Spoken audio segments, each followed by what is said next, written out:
दोस्तों, क्या सच में दांत में कोई कीड़ा होता है?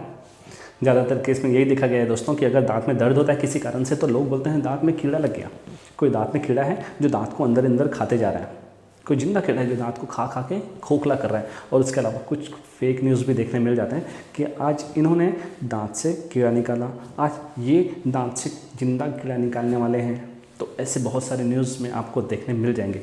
बट दोस्तों, मैं आपको बता दूं, दांतों में कीड़ा जैसे कुछ होता नहीं है, जिंदा कीड़ा जैसे कुछ होता नहीं है। तो ऐसा क्या होता है जो दांतों को काला करता है, दांतों में सड़न लाता है और दांतों को खोखला करता है? मैं आज इस वीडियो में विस्तार से सब बताने वाला हूं दोस्तों, अंत तक जरूर बने रहिए। मैं डॉक्टर दुर्गेश वर्मा आप लोग का स्वागत करता हूं आप लोग के अपने यूट्यूब चैनल डेंटल ज्ञान विद डॉक्टर दुर्गेश में। और अगर आप इस चैनल पर नए हैं तो प्लीज़ एक चैनल को लाइक जरूर कर दीजिएगा। वीडियो आगे बढ़ाते हैं और जानते हैं दांतों में कीड़ा का सच।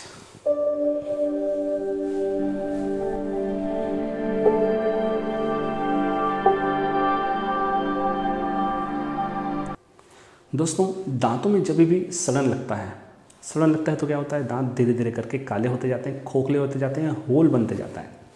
दांत के इसी होल को हमारी भाषा में डेंटल कैविटी कहा जाता है, जो दांतों में सड़न के लिए एग्जैक्ट टर्म है, क्योंकि दांत अल्टीमेटली खोखला होता है। कई बार क्या होता है, इस खोखलेपन की वजह से वहाँ पे खाना और फंसते जाता है, खाना फंसते जा रहा है, सड़न और आगे बढ़ते जा रहा है। तो इस डेंटल कैविटी को ही हम दांत का कीड़ा बोलते हैं आम बोलचाल की भाषा में। जनरली हम बच्चों को बोल देते हैं ज़्यादा चॉकलेट खाओगे तो दांत में कीड़ा लग जाएगा, तो बच्चों के लिए टर्म यूज़ करते हैं। एग्जैक्ट टर्म है इसका डेंटल कैविटी। इसके पीछे होता यह है दोस्तों, जब भी हम खाना खा रहे हैं, खाना अगर खाएं हैं प्रॉपर कुल्ला कर लिए, दांत में कोई चीज़ नहीं चिपका हुआ है तब तो बहुत अच्छी चीज़ है। लेकिन अगर दांत में खाने का पार्टिकल चिपका हुआ है, उससे क्या होता है, फूड पार्टिकल चिपकने की वजह से हमारे मुंह में कुछ बैक्टीरिया होते हैं, अच्छे बैक्टीरिया और बुरे बैक्टीरिया सब होते हैं। कुछ बैक्टीरिया क्या करते हैं, उस फूड पार्टिकल को फर्मेंटेट करते हैं, जिससे एसिड प्रोड्यूस होता है। एसिड प्रोड्यूस होने की वजह से हमारे दांतों का जो ऊपरी लेयर है, जिसको इनेमल बोला जाता है, हमारे दांत का 3 लेयर हो जाता है। पहला इनेमल, दूसरा डेंटिन और अंदर का पल्प। तो सबसे पहले जो ये वाइट लेयर होता है, इनेमल जिसे बोला जाता है, वो धीरे धीरे करके कलर चेंज होते जाते हैं इस एसिड की वजह से।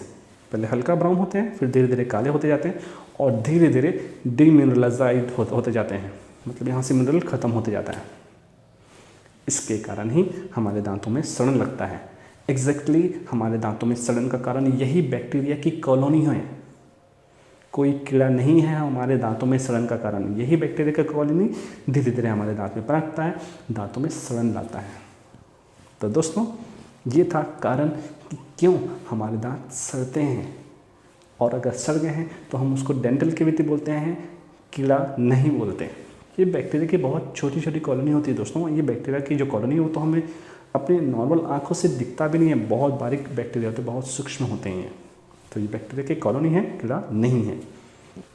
अगर दांत में कीड़ा लग गया है शुरुआती अवस्था में, तो हम इसके बचाव के लिए क्या कर सकते हैं और क्या करना चाहिए? सबसे ज़रूरी चीज़, प्रॉपर अगर कुछ भी खा रहे हैं तो अच्छे से कुल्ला करिए, दांतों में कुछ चीज़ चिपकने ही मत दीजिए। सबसे बड़ा बचाव यही है।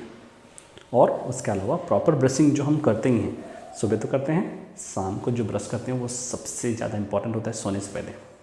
क्यों? क्योंकि रात में जब हमारे दांतों में खाना चिपक गया, रात में खाना चिपका हुआ है, तो हमारे पास जो दांतों में चिपका हुआ खाना है वो धीरे धीरे करके वहाँ पे बैक्टीरिया ग्रोथ करते जाता है। बैक्टीरिया बहुत लंबे समय तक ओवरनाइट उस दांतों में उस सड़े हुए खाने के पार्टिकल के ऊपर ग्रोथ करते जाते हैं। तो बहुत लंबा समय होता है बैक्टीरिया के ग्रोथ होने के लिए। तो रात में ही सबसे ज़्यादा बैक्टीरिया ग्रोथ होते हैं और दांत सड़ते हैं। तो हमको कोशिश करना है सोने से पहले प्रॉपर कुल्ला, प्रॉपर ब्रशिंग। तो ये बचाव के तरीके हैं। अब मान लो दांत सड़ गए हैं, दांतों में कीड़ा लग गया है या दांतों में सड़न हो गया है, तो हम क्या करेंगे? सबसे पहली चीज़, अगर शुरुआती अवस्था में कैविटी है, शुरुआती अवस्था की कैविटी है, तो हम उसमें नॉर्मल फिलिंग करा लेंगे। अगर एकदम इस शुरुआती अवस्था है, प्रॉपर छोटा सा ही दिख रहा है, तो कुछ टूथपेस्ट से भी कभी कभी ठीक हो जाते हैं, जैसे कि थर्मोसेट रिपेयर करके टूथपेस्ट आता है, आप इसको यूज़ करेंगे। जो डीमिनरलाइज पार्ट है वो रीमिनरलाइज हो जाता है और वहाँ पे जो कैरीज है वहाँ पे रुक जाता है, जिसको अरेस्टेड कैरीज बोला जाता है। लेकिन फिर भी थोड़ा सा अंदर बढ़ गया है, इनेमल के लेयर को इन्वॉल्व कर चुका है वो, तो हम उसमें फिलिंग कर सकते हैं। अब फिलिंग क्या क्या होता है? जनरली जीआईसी फिलिंग और कंपोजिट फिलिंग होती है। उसके लिए मैं विस्तार से और अलग से वीडियो बनाया हूँ, प्लीज़ वहाँ पे आप जाके ज़रूर देखिएगा कि फिलिंग क्या क्या होते हैं। और अगर जो डेंटल कैविटी है वो बहुत अंदर चला गया है, मतलब वो नस को इन्वॉल्व कर लिया है, तब आपको दांत में दर्द हो रहा है। अगर दर्द हो रहा है उस कंडीशन में दांतों में आरसीटी या रूट कैनाल ट्रीटमेंट और उसके ऊपर फिलिंग फिर कैप, ये प्रोसीजर हम करते हैं अगर डेंटल कैविटी आगे बढ़ चुकी है तो दोस्तों ये था हमारे दांतों में कीड़ा होने का सच जो नहीं होता। उम्मीद है ये वीडियो आप लोग के लिए फ़ायदेमंद हुआ होगा, आप लोग जान गए होंगे कि हमारे दांत में कीड़ा नहीं होता।